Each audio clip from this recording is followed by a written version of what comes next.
A very good evening to everyone, and welcome to our this month's powwow. It's the seventh powwow in our series. This month is topics are going to be from oculoplasty, and it's going to be presented by Dr. Marian Polly.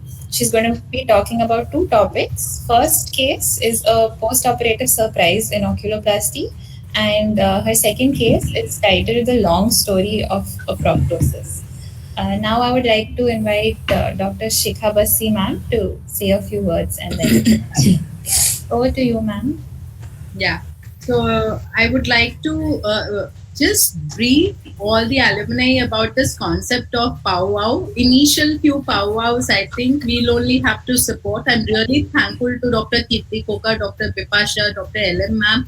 Everybody came out, to support this concept, and Kirti has taken it up so beautifully, organized the entire thing. So these meetings are for the alumni, uh, by the alumni, and it'll be it's like the existing faculty of SN will be it's an ingrained thing, like it's like coming back to your alma mater. So with that, I won't take much of your time.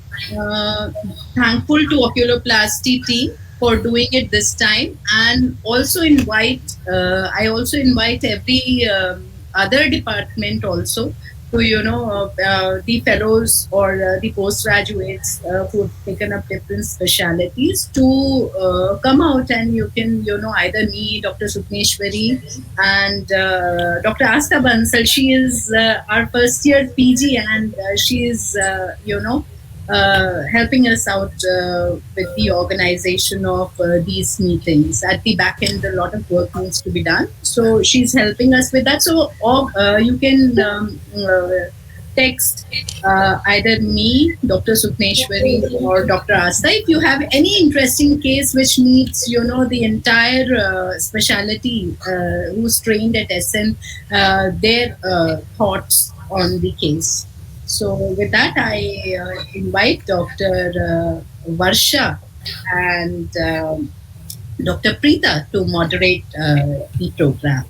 Over to you, Dr. Varsha.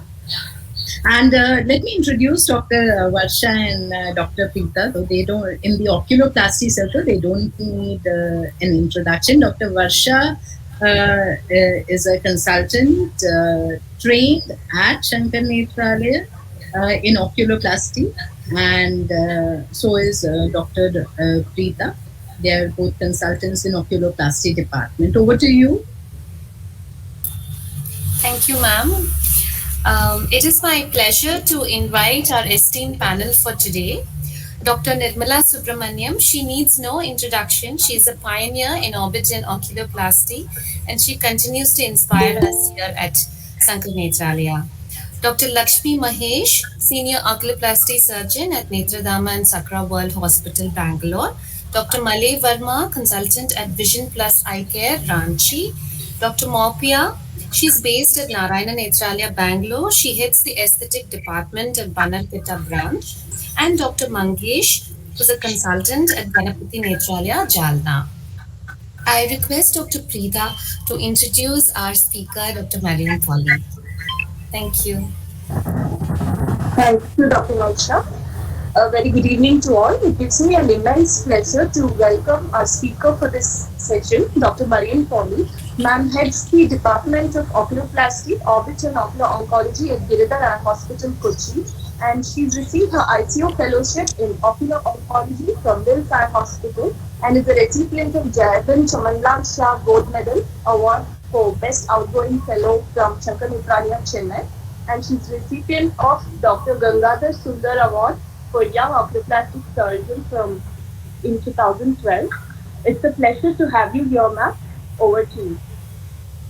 Thank you so much. It's my great pleasure to be back in alma mater. So I'm presenting two cases. One is a post-op surprise in oculoplasty, and other one is a long story of a proptosis. So before I start my case presentation, I thought I'll share this slide from where it was in 2011.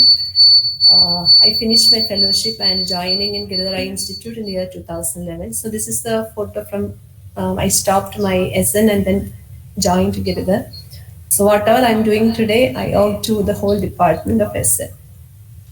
And yeah, so this is a photo which I love. It has all the people of Plastry and other departments of SN. This photograph was taken during the 2017 conference, which was my last year of my fellowship. So I'll just some few nostalgic photographs I'm sharing. Hope my photograph taken during my farewell fellowship. So thanks to all my teachers once again. So let me start my case. So my first case is a 21-year-old male. He was a known case of Marcus-Dunn Jovinging ptosis operated in the year 2010 by bilateral LPS excision with frontalis sling, both eyes. Right eye he had undercorrected ptosis, for which he underwent sling tightening in October 2023. And immediately following the sling tightening, like after 2 weeks, he developed sling slippage, and then he presented to us. So this was the presentation. This is the picture when he presented to us. So then we gave him two options. Either we can repeat the sling with fascial lata, or we can go with frontalis muscle transfer. So, as we know, majority of the Kerala patients, they are all Google savvy, and actually, in fact, he came for frontalis muscle transfer. So he underwent the same, but unfortunately, on the day 6 of surgery, he developed a lid hematoma following a sneeze. So the initial days, we advised conservative management. I have advised oral ethamsalate to reduce reduce the bleed. All his parameters were absolutely normal, and we did the surgery under local anesthesia, but he had undergone a GA almost 2 months back. So hematoma, but at 1 week of follow-up, this hematoma was organized. Patient has to go back. He's an engineering student. He has to go back to his classes. So we planned for drainage. We tried aspiration with the needle, but it was both fresh blood and organized clot was there. So I did a small incision, sub-brow incision, very small incision, and evacuated the whole blood. And pressure bandage was applied. And the pressure bandage was removed after 5 days. But again, immediately after removing the bandage, this bandage removal was done online because he was in Middle East. He developed a small rebleed. I thought I'll manage it conservatively, but still something was going in my mind, what is happening to this young chap, like he's only 21 years. We did bleeding time, clotting time, prothrombin time, APTT, LFT, everything was within normal limits. However, the conservative management continued in the form of cold compresses, then ethamsalate also. So after 2 weeks of hematoma, he returned back, like from Middle East, he returned back to us. So still we can see fresh blood with hematoma persisting. So at this point of time, that is 4 weeks post-surgery, still the hematoma was not really resolving. I was literally confused now what to do. So he was taken up again for drainage and cauterization under general anesthesia. So during the frontalis muscle transfer, in fact, I didn't disturb the frontal region because the original sling was there, it was slipped above the brow, so I didn't remove that at that point of time. But during the repeat surgery, whether the sling is causing any bleed, we don't know. So I removed that sling also during the second evacuation. So during surgery also, there was a fresh bleed. I did an extensive cauterization, and the patient was started on oral steroids.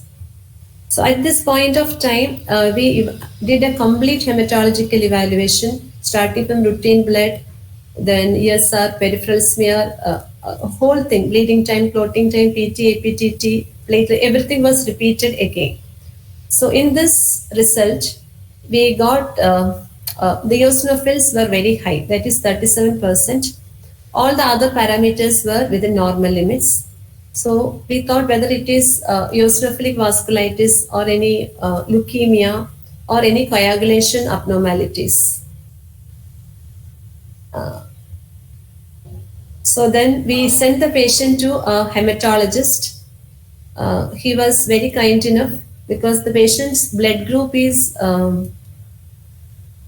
I think his blood group is O, and it seems O group is more prone for all von Willebrand factor deficiency and other coagulation problems. So he did a platelet function testing, and it shows a low response to ADP aggregation and absent response to collagen induced platelet function.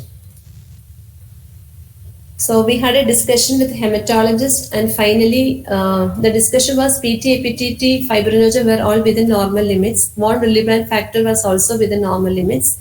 Normal aggregation pattern to A, ristocetin or platelet function testing, but low aggregation pattern to ADP and collagen or platelet function testing. And they concluded it is a case of acquired platelet dysfunction with eosinophilia syndrome. So ADP syndrome. I mean, any doubts? I mean, case is open for discussion.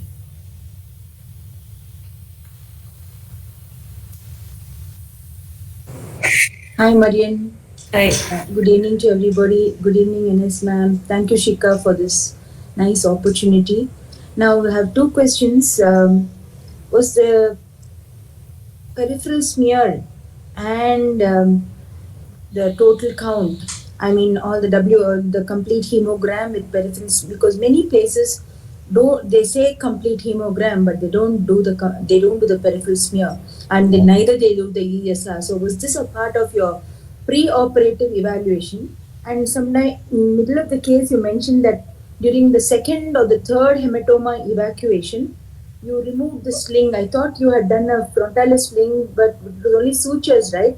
Did you also put in a sling material? So these are the two questions I have to ask.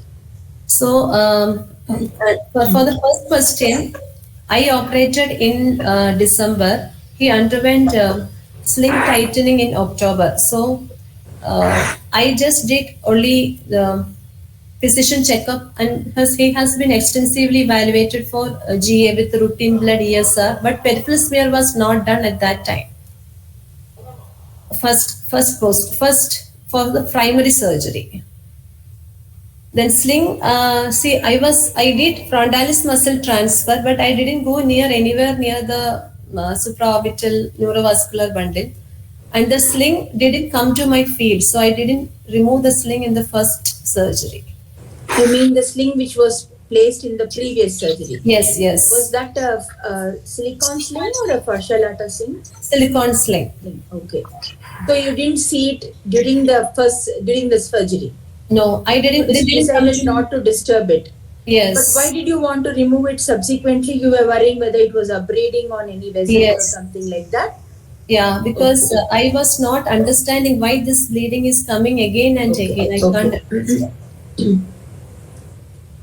I think let's let everybody ask their questions, and then we'll come to the conclusions. Yeah. Yes. I'll put a few discussion on the syndrome.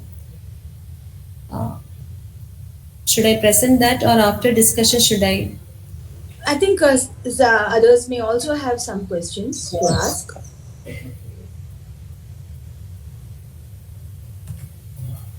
I have discussed this case with many of them, so. Marian? Yes. Yeah, one question. Did you find there is any bleeding in a primary surgery? No, it was totally uneventful? Very uneventful. Okay. And in the subsequent surgeries, you saw there is a bleeding. From which point actually it was coming? You did the extensive cauterization. Yeah. See, it was, you cannot say specifically from where it is coming. It's coming from muscle. Actually, Dr. Shevin was also there with me for the second evacuation. The bleeding was coming from under the flap. We all searched that area. It was like small ooze coming from everywhere. Okay. So sort of diffuse bleeding you saw. Yes, kind of diffuse ooze. But why then it was only from that particular point that is coming from the superior part, subfrontal region? So what I thought was like it was a diffuse ooze from everywhere, orbicularis muscle, then from the edge of the skin, from everywhere. And the good thing is, if you give the pressure, it will stop immediately. Okay. But after releasing the pressure, it will start bleeding again. That's what happened during the follow-up period. I put a pressure bandage. Once I removed the pressure bandage, there was a mild ooze. Actually, when he was in Gulf and I removed the pressure bandage under my guidance through online video consultation. So, Marian, how come you allowed him to go so early post-op? Because this is the Asian crowd, I'm very boldly asking it. Because here, we are quite frank. We don't try to, just try to, be very diplomatic. Yes, sir. Actually, he doesn't want to miss the classes. So, what can I do? So, How many days post-op he traveled? He traveled after 2 weeks. Then he came back up at the 4th week. Okay, and did he have any mucosal bleed, hematuria, melena, any purpura spots, any hemorrhagic spots on the skin elsewhere? Did you ask for that history or? I asked. He didn't give any history. Only thing, he was allergic. I mean, he is allergic. That's what he said. Otherwise, nothing positive. He had undergone some of the small surgeries also in the past. Some knuckle removal, something. So small surgeries other than the ptosis. And all these other surgeries were uneventful, ma'am, with no uneven. No, where everything was uneventful. Okay. And you say that after that, when you repeated the PT, PTT, everything was okay. Yeah. PT, PTT was also done pre-op. Yes. For the GA it was not done. Only bleeding time, clotting time was done. PT, PTT was not done pre-op. I think it's almost about 15 years now where we have stopped doing BTCT in most of the hospitals. I think it's about time to switch over to PT, PTT and INR. Yes. Yeah. Ma'am, we get it routinely done for most of the oculoplasty cases, ma'am. I think we have to do it almost in all cases. Yes, ma'am. I think for this benefit of this group, a lot of thought looking at corporate setup, non-corporate setup, institutional setup. I've come with a list of tests and I'll share it for the benefit of this group. If you find it useful, please follow it. And post-COVID, let me tell you, nothing can be taken for face value or granted. Even a simple cold or cough. I'm lingering now for the last 4 weeks. And believe me, I never once had a COVID test done when the COVID was there. Now I went and had it done 10 days back.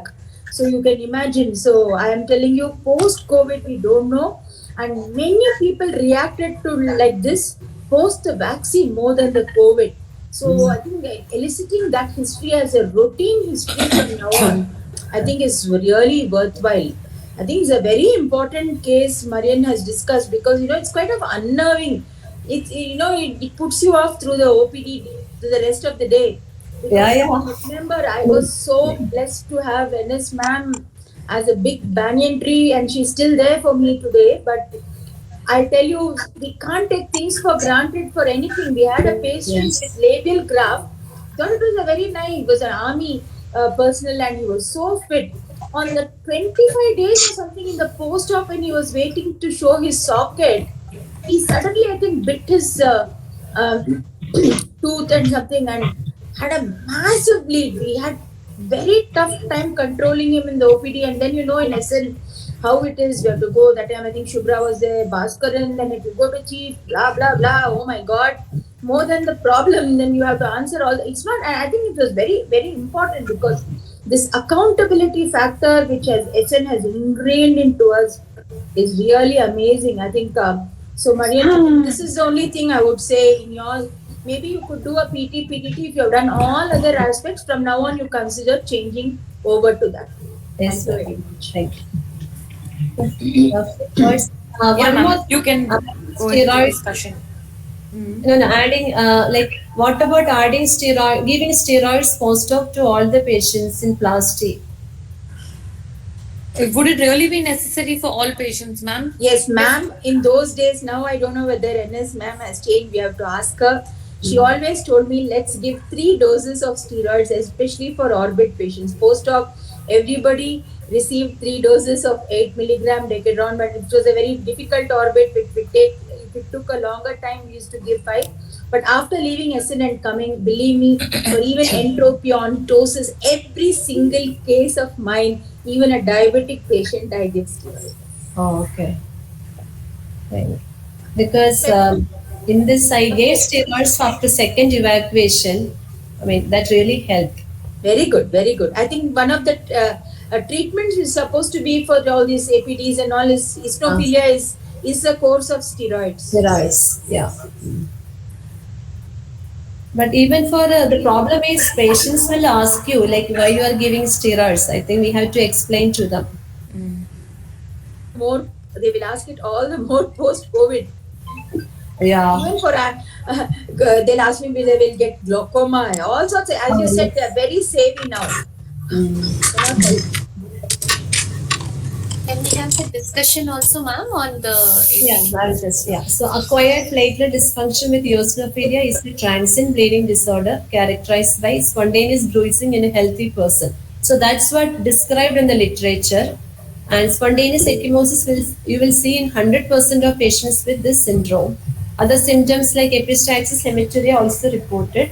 And the diagnosis of APD requires 3 elements. 1, clinical manifestation with spontaneous ecchymosis on the trunk or extremities. 2, hemogram showing eosinophilia. 3, platelet dysfunction. So in that case, I'm sorry to interrupt in between. I just saw in the chat, NS ma'am is not able. She wants to comment. Probably she's not able to comment.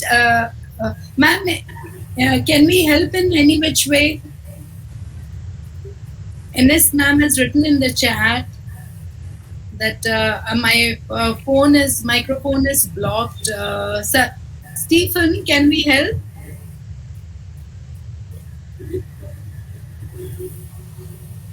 Okay, I'll call ma'am and I'll tell her that. Can I continue or should I wait? Yes, ma'am, you can continue, ma'am. Okay. So in our case, the only thing 2 and 3 were there, but clinical man presented after a surgery. It's I don't know my luck or unluck. So it's first recognized in 1975 and mostly affects pediatric age group. But it has been reported in adult patients also. And there is the parasitic infections with the hookworm, Trichuris, Ascaris, Enterobius, or Giardia has also been reported. So the exact mechanism is not clearly known, but what happens is these parasites induce eosinophils will lead to production of antibodies and formation of immune complexes. It will bind to platelets, resulting in abnormal secondary aggregation. That is one mechanism. Then eosinophilic cationic protein, the basic protein in the eosinophil primary matrix, it's described as a platelet aggregation inhibitor. So once the eosinophil increases, there are chances for aggregation abnormalities. So finally, he just came for follow-up, almost 3 weeks before. Ptosis is undercorrected, but he's okay. Skin changes and all has been partially resolved. I hope he will improve a little more. Still, he has got some area of fibrosis here, but I hope he will improve further. So this is my first case. Anything for discussion, or can I move to the second story? Good evening, everyone. Hi, good evening. Yeah, so nice to be in company with all the old people amongst us. And thanks for such a nice case. And I think in this case, the eosinophil that was found to be raised, that could have easily put you off the track. Yes. Because the patient also had complaints of allergy. Yes. So that is it's definitely a very difficult case to handle. Yes. Literally very difficult. Really, it's like, one patient came for ptosis correction and developing hematoma and repeat hematoma. I was really under stress. Yeah, but I think these are once in a lifetime type of cases. But I never knew eosinophil will cause that much of troubles. Yes. Good. Ma'am, my question is, will this since it's a transient one, is it just like one episode or it can keep occurring? As per hematologist, eosinophils, you have to be you have to monitor his eosinophils. Otherwise, don't worry, it will not recur. Okay. So just a transient. So that means it's a red flag. Anytime we see raised eosinophils in a patient we're taking up for surgery with no symptoms, we need to consider that this can actually, that would be like a proper take home for, I guess, everyone. When we get a routine CBC, sometimes we only look at platelets. We never look at eosinophils so much or basophils. That's something we just overlook. So that's a good pointer for everyone to take back. What about his platelets, Marian? Because it was 1,92,000. Did it dip any time post-op? It was normal only. Always around 2 lakhs.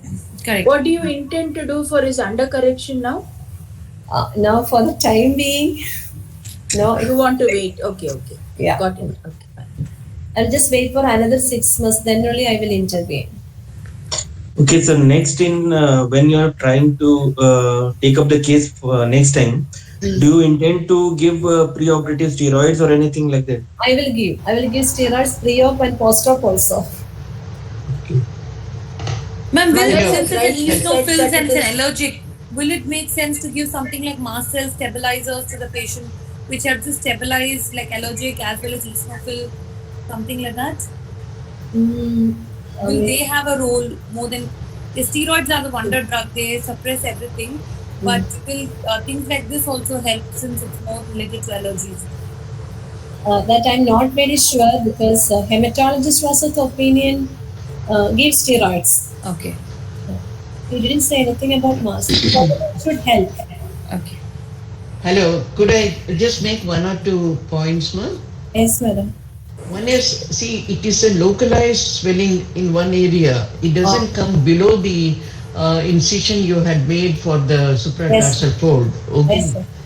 How is it? It is only in one small area. So why not explore it nicely and see where it is coming from? Quite possibly it may be having a connection with one of the vessels from the supraorbital region, isn't it? Yes, madam. Have you thought of that? I explored, ma'am. And we couldn't. But were you able to see the base of it? What was the base of the whole hematoma looked like? It was a clotted blood, partially clotted blood. Then fresh blood also was there. No, after you evacuate the hematoma, there has to be the base of it which will be possibly reddish in color. Yeah.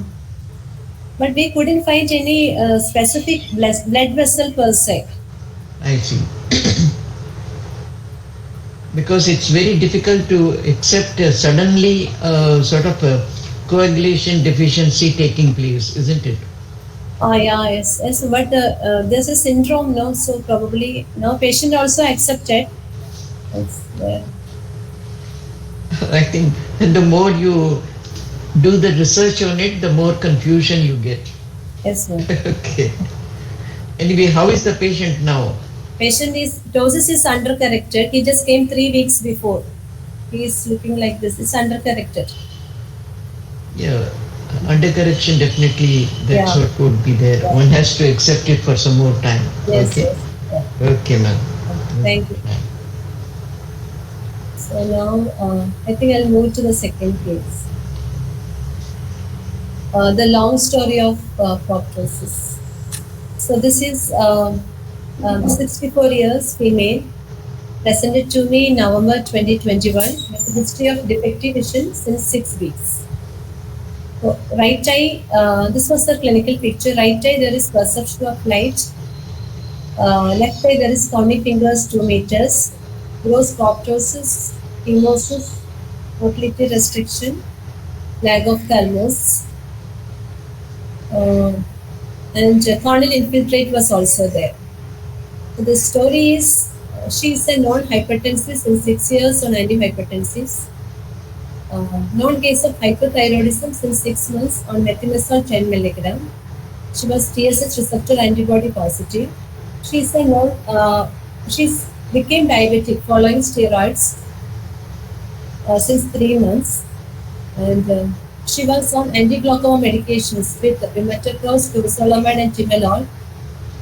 either treating it as primary open-angle glaucoma, but we don't have the records of previous glaucoma workup or anything.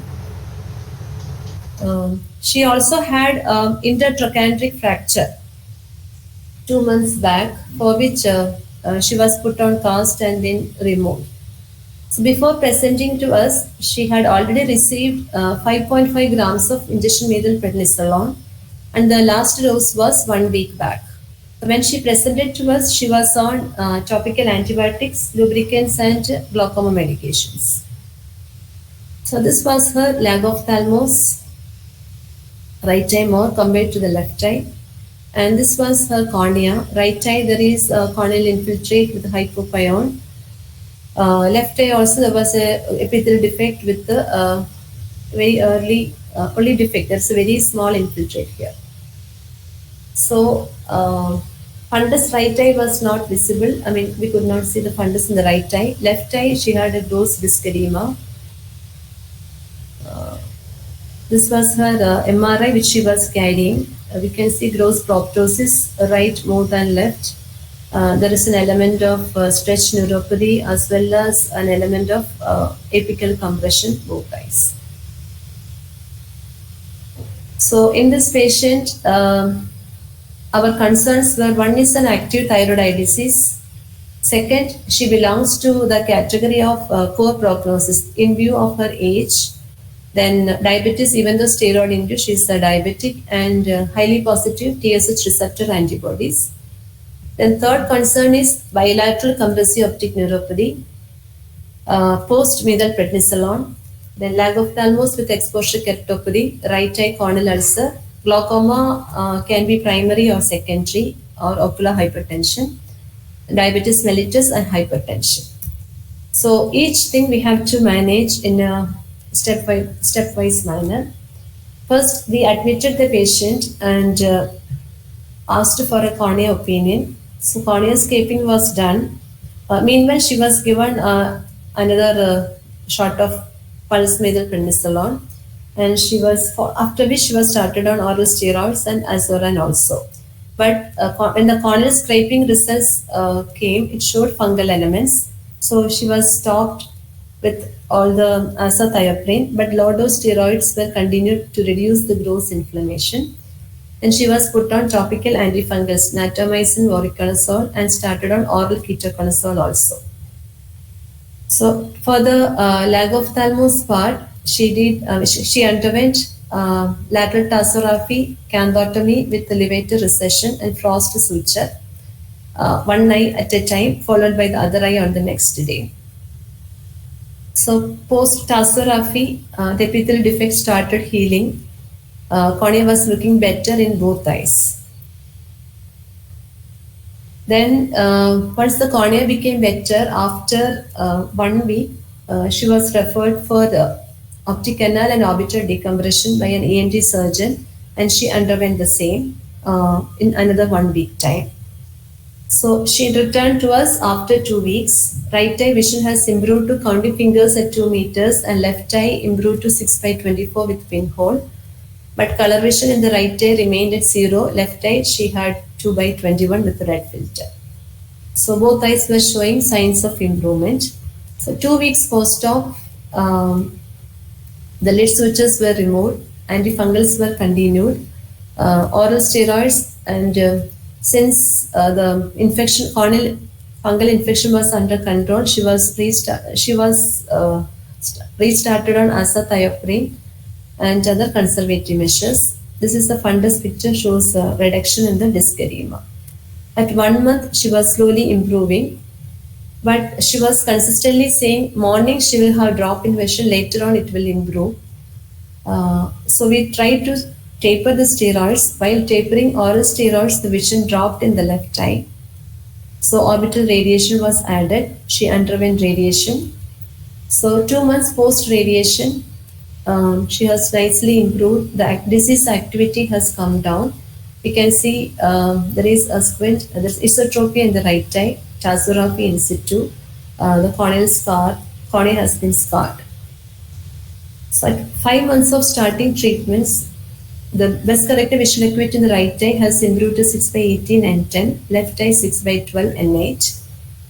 Oral steroids were stopped, as well as thiopurine was stopped. She was just continued on lubricants and anti-glaucoma medications. Developed cataract. Cornea has scarred well, cataract. You can see the synecdoche also. So she was under follow-up. Later, that is, she presented first in November 21. So nearly after 1 year, she underwent cataract surgery in the right eye, followed by left eye phaco. Along with the left eye cataract surgery in March 2023, her tasography in the right eye has also been released. So after cataract surgery, the vision has improved, right eye 6/9 and 6. 6/9 probably due to her corneal scar, and the left eye has improved to 6/6. However, she was not very happy because of the troublesome diplopia. Due to the squint, esotropia, and diplopia in the right eye.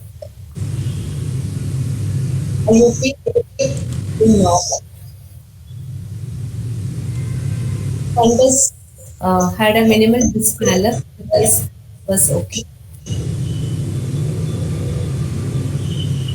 Later in the year 2024, 354, surgery in the right eye.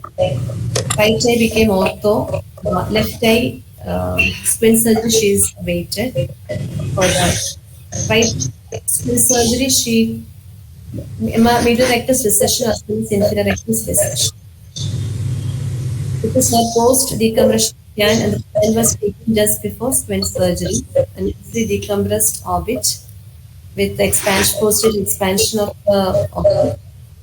The muscle belly is, even though edema has reduced, thickening still persisting. Heels showed peripheral flexion and thighs, even though not very reliable.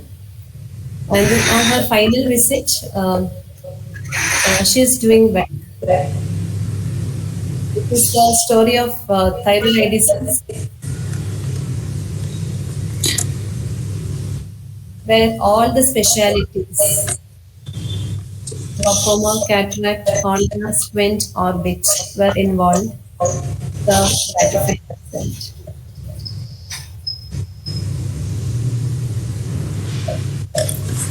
It was a very wonderful case, ma'am. Thank you for sharing it with us with such a good outcome and wonderful surgery. But might not be always. Very kind of you to share such an intriguing case initially and followed by such a successful story. Yeah. So, Good evening, everyone. comments from panelists? Yes, ma'am. Yes, good evening. It's a wonderful case, Marian. Very happy to be with all of you. Such good improvement, such good vision improvement. Marian, do you have other cases in whom you have used orbital radiation? Yeah. I am routinely doing orbital decompression in compressive optic neuropathy because then this not patient, decompression, radiation. Radiation for thyroid ophthalmopathy? Yes. Because in this patient, the good thing is she had a really fluctuating thyroid levels. She became hypo in between, then she became hyper, but still the eye remained stable. So that's the wonder thing which I feel like if you give radiation, even if the thyroid fluctuates, the eye disease might not flare up. I don't know what others experience. So after orbital decompression, if the problem continues, you give radiation. Yes. Okay. So you have many cases like this, like 15, 20, Yeah. how many in which you have given radiation? Radiation almost 15, at least now 15 or 16. But all not after radiation, not after surgery. Post-surgery, probably 2 or 3. And without surgery, whom do you give radiation? Without surgery, which cases? I follow a definite protocol which I have made for the institute, Giridhara Eye Institute. So in compressive neuropathy, what I do is I will start a loading dose, that is 1 gram pulse daily for 3 days, followed by 5 milligram pulse weekly. After 2 weeks, I will add orbital radiation also, if the vision is improving. If the vision is not improving, then the patient will be referred for orbital decompression, endoscopic decompression. Okay. Ma'am, you prefer to do Radiation pre-decompression or post-decompression, ma'am? That depends on the case. In this case, yeah. So in this case, patient had fungal ulcer. So we have to protect the cornea.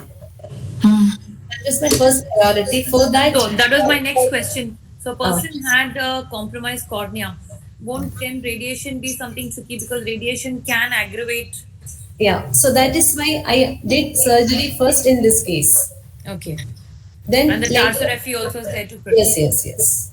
Ma'am, we also routine, Dr. Mopio, you were asking, we also routine radiation for most of the thyroid patients. Okay. Yeah, we give, especially those who have T2 hyperintensity and diplopia on MRI, we give radiation. We usually start with pulse therapy. But if the person has DAWN, then yes, the protocol changes. We shift to the DAWN protocol, 1 gram, 3 doses. If there is improvement, then we shift to pulse therapy plus radiation. If not, we go in for decompression first, medial wall. Then after decompression, we then shift to pulse therapy with radiation. Radiation has to stabilize the disease.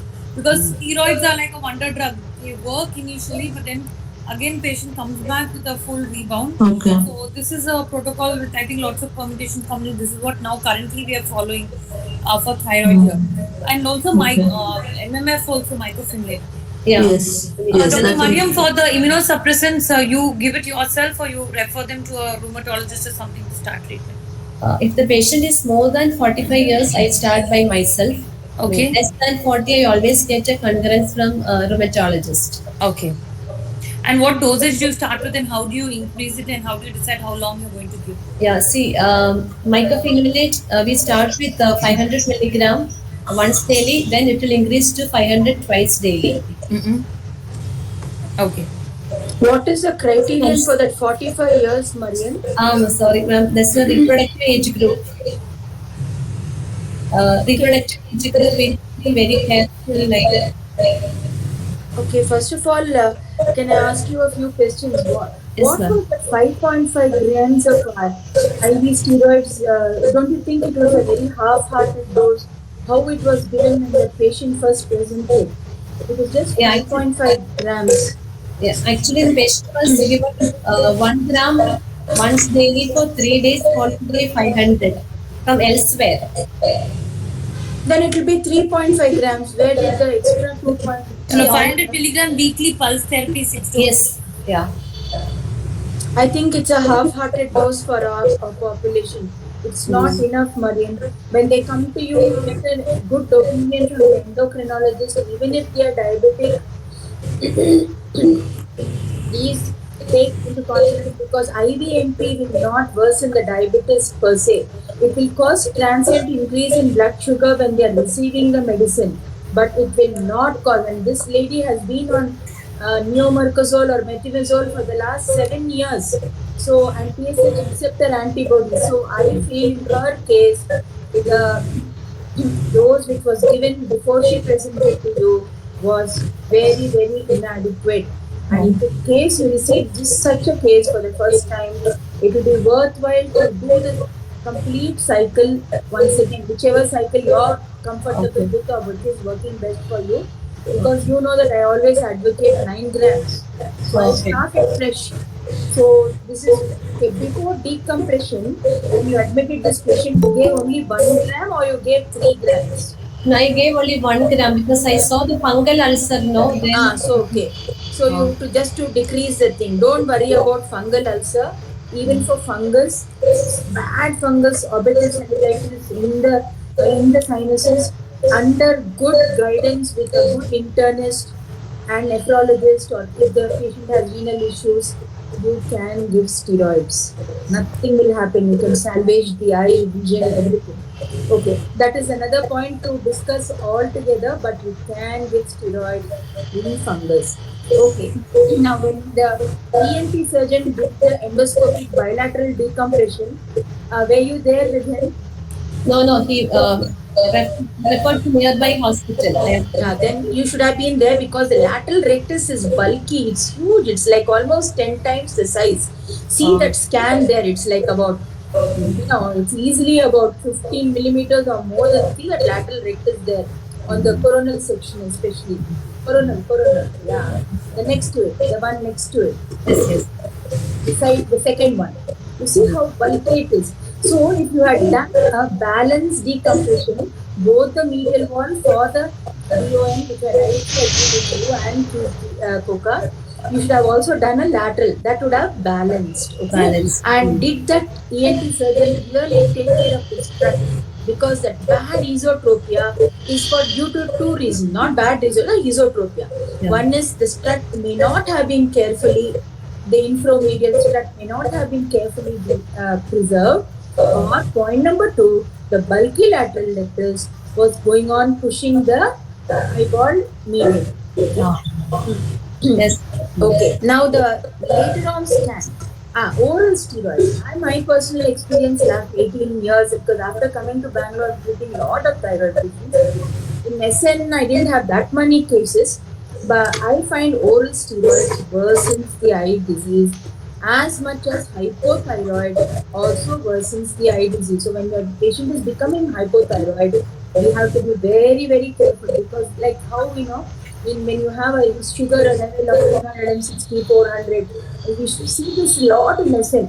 Suddenly they try to bring it down to 150 range. You have a pre-retinal hemorrhage in the retina. Same way, hypothyroidism worsens the disease. And oral steroids worsens the disease. So don't put them on post-op thing. Try to see if you can bring them to what keep them in that IV steroid aspect only. Here the endocrinologist has to help you and give you the confidence. I agree with you. In a stand and alone in a hospital, it is very difficult. I fully empathize that point with you. But what you rightly did as far as the tarsorrhea is concerned, management of the corneal ulcer, excellent. And now later on scans you go. The maxillary sinus on the right side is full.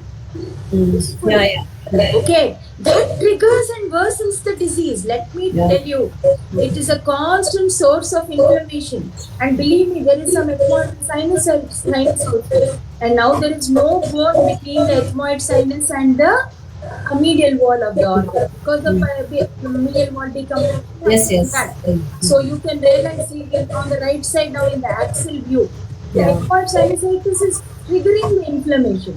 So I think they need to have a careful stress, closely work with them. Get Dr. Giridhar to give you some permission. You go and be a part of it, and you do work as a team. It's a win-win situation because sinusitis worsens thyroiditis.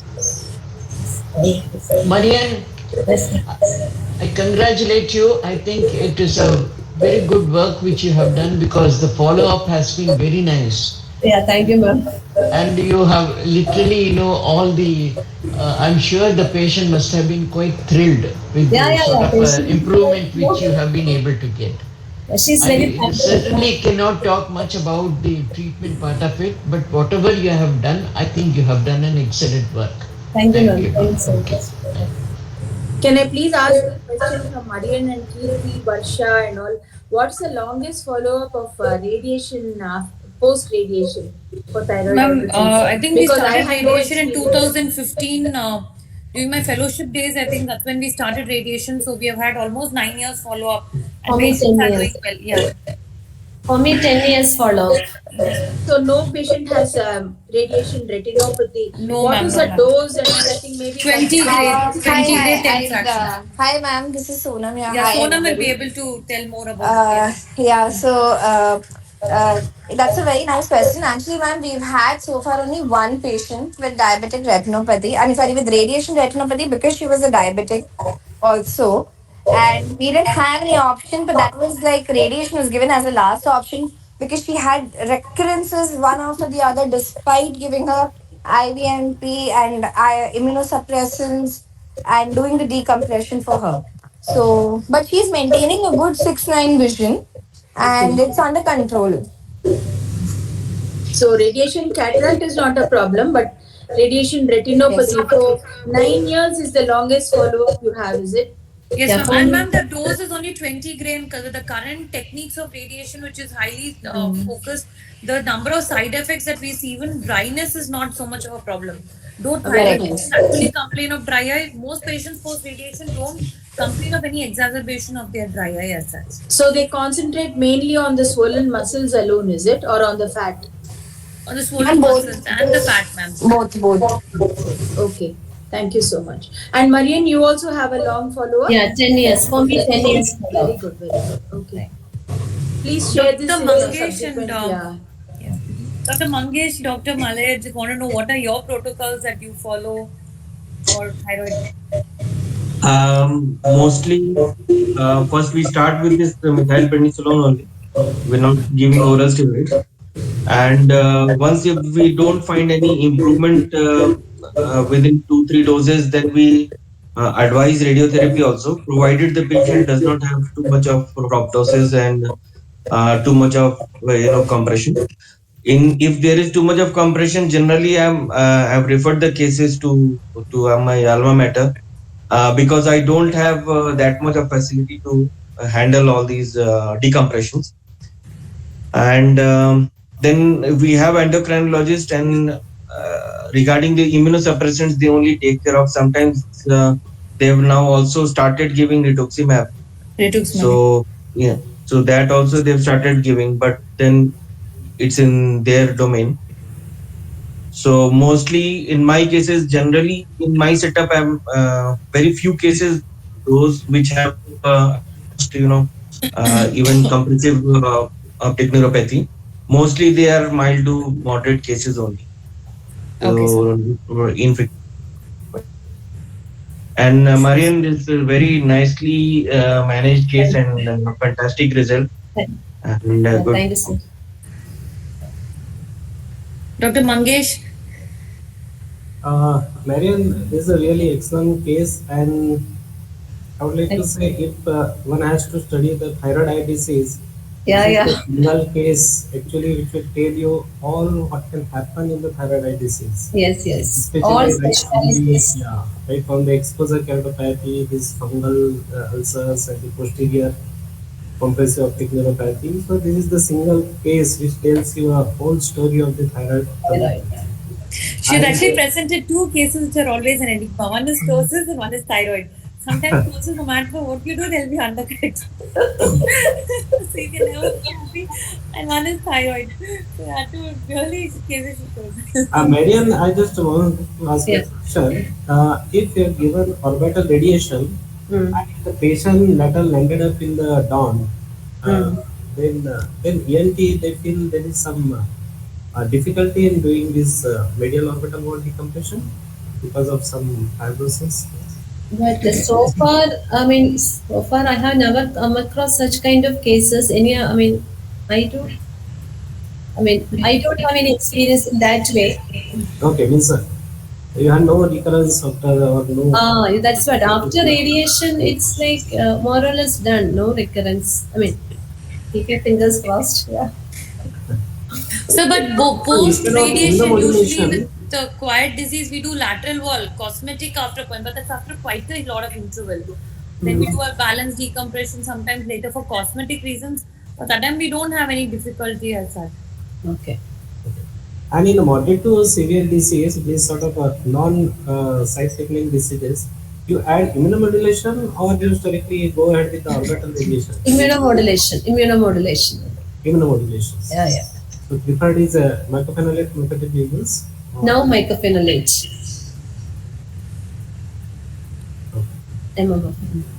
I just wanted to ask also to everyone here, like when you have a person with dawn, person is coming to you severe thyroid disease, sometimes they don't have very severe proptosis. How many of you do only in case of dawn medial wall decompression, or how many of you do like a balance, medial and lateral and fat also when you're having a person with active disease with dawn? I think we have to do both. Okay. Balanced, but it's very difficult in active phase. Yeah, because it bleeds a lot and it bleeds a lot, too much of edema, and it's very difficult. Literally very difficult. Actually, normally we do first only medial wall decompression, and once it's a little better, then we plan the rest generally. Yeah. We can combine it with the fraud because the fraud becomes a little more.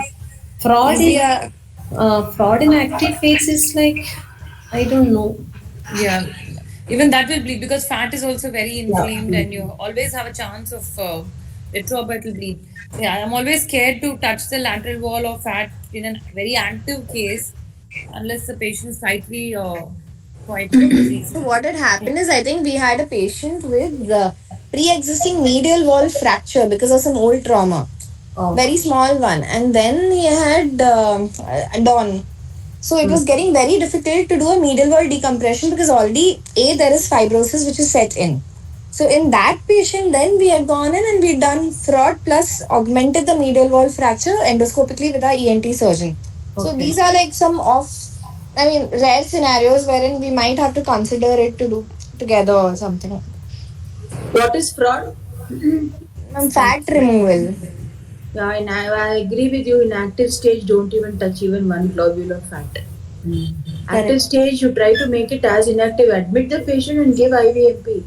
Bring down the inflammation and then do the surgery. Only medial wall is enough because if it is thyroid optic neuropathy, whatever you say as Dawn, correct. Lateral wall is only when you're doing balance, when there is a little bit acute in a chronic stage. I don't think lateral you should do in active, and you should not touch fat in active. Okay. Severe loss of vision, you want to first is the medial wall. And on the table, of course, if you've already given some steroid and the anesthetist allows you to give you some steroid pre-operation, most of the anesthetists will do. And they bring down the BP, hypotensive anesthesia, you can do one more wall. And when you do the medial wall along with the ENT surgeon, you can do 1/3 of the inferior wall. So it will become 1.5 decompression. Okay. Just carefully leaving the strut. So you can do off a little bit of the inferior wall as well. That is, of course, this is not much bulky, then do a lateral. In this case, a lateral would have been good, but of course, in Marian's case, it was in a very bad acute state, I understand. But I think we should consider that. Yes. I think as Mangesh put in, I think lot of points she has brought out in this very interesting, means it's a simple case of thyroid eye disease, just when you say, call it TED, but here there are so many aspects Marian has brought out, and I think we have to congratulate her for this case. Thank you. One more thing, when people are doing a Dawn medial wall, this is something hidden with my multiple cases, the ENT surgeons actually pointed out. So what we do is we used to give IVMP pre-op to the patient because we thought it reduces the inflammation. Very rightly said. We do 1 gram, 3 doses, and then we start planning for the decompression if it's at Dawn, Yes, right? yes, So yes, what yes. happens is we used to admit the patient one day before and give IVMP. What started happening is there's a spike in the blood sugar, transient spike. That's and what okay. our anesthetist felt is that transient spike was what was causing more bleeding intra of nasal. So then our ENT surgeons have now told us not to give the IVMP one day pre-op. No. The sugar doesn't spike up. Yeah, and they're like, give it after the surgery or give it 2 days prior so there's no sugar spike to cause that much of bleeding intra.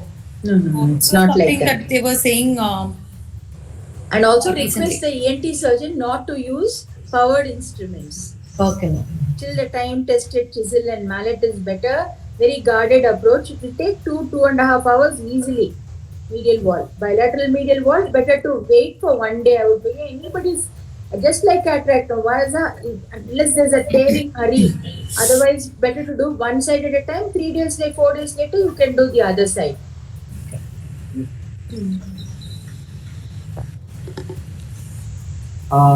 Just one point regarding both of these two cases, actually the ADP and the bleeding and the thyroid eye disease. Basically, I just want to take 2 points that even in both of these such type of cases, we should go ahead with the peripheral blood smear, which we usually forget. We just do the CBC, and sometimes we just look at the hemoglobin. We don't even look at rest of the components. So we should take one more important point that we should do the peripheral blood smear.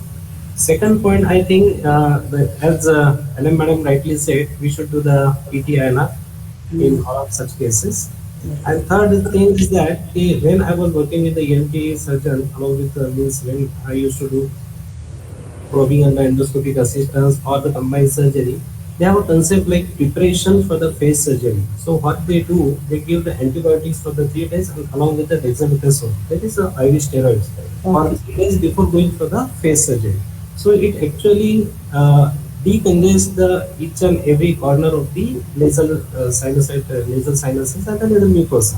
And actually, in all such surgeries, there is really a minimal bleeding and the mucosal edema is very less.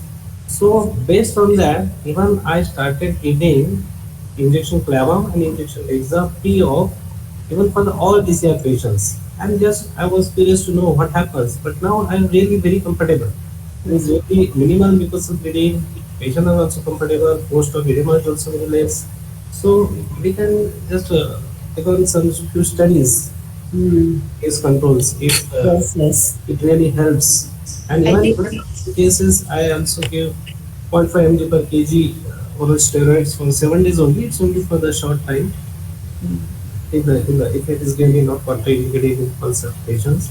So I think we should have some norms for the incentive to prevent. Yeah, even I again because it's the SN crowd. I'm saying I don't know whether we are the right people to give immunosuppressive. Sorry, because in the long back in 1998 or 97 during one of the consultants meeting, it was decided. Even the UVR department, mainly the UVR department was giving. It was decided not to give those, to be referred to Mercury Nursing Home or some other place to be given the immunosuppressives, because a lot of things to look into in immunosuppressives, because it's like a double-edged sword. So I think I'm not very sure, unless you have a good in-house physician, be very careful, because these days there's a lot of hue and cry with immunomodulation and immunosuppressives. For instance, our Dubai last year W Soppers was only a